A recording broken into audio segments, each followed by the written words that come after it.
ஐயனார் துணை சிறையில் அடுத்த வாரத்துக்கான எபிசோடில் நம்ம சோழன் இருந்துட்டு நிலா ஏதாச்சும் வீட்டுக்கு வாங்கி ஆகணும்னு சொல்லிக்கிட்டே இருக்கு.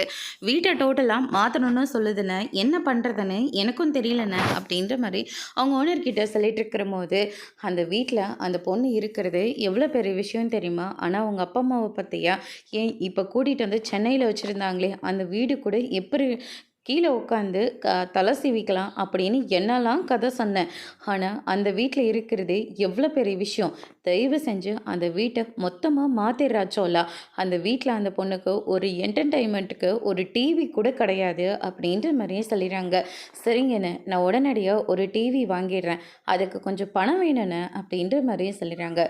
சோலா, இதுக்கு முன்னாடியாவது நீ வெட்டியாக செலவு பண்ணிட்டு இருந்த, சும்மா சும்மா பணம் கேட்டுட்டு இருப்ப.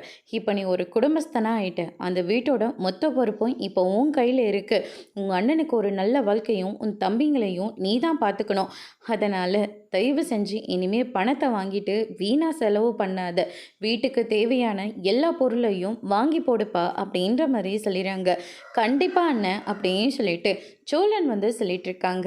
இதுக்கு முன்னாடியாவது நிலா என்னை விட்டு போயிடுமேன்னு கவலையில் இருந்தேன், ஆனால் இனிமேல் அப்படி கிடையாதுல்ல அப்படின்னு சொல்லிட்டு சோழன் இருந்துட்டு கொஞ்சம் பணத்தையும் வாங்கிட்டு நேராக ஷோரூம்க்கு போயிட்டு பெரிய டிவியவே வீட்டுக்கு வாங்கிட்டு வராங்க. நிலா எல்லாருமே பார்த்த உடனே என்ன சோழன் இது அப்படின்னு சொல்லிட்டு கேட்ட உடனே, நம்ம வீட்டில் டிவி இல்லைன்னு நீ எத்தனை தடவை வருத்தப்பட்டிருக்க, அதனால தான் வாங்கிட்டு வந்தேன் அப்படின்ற மாதிரி சொல்கிறாங்க. அதோட இன்னைக்கான பிரம முடிச்சு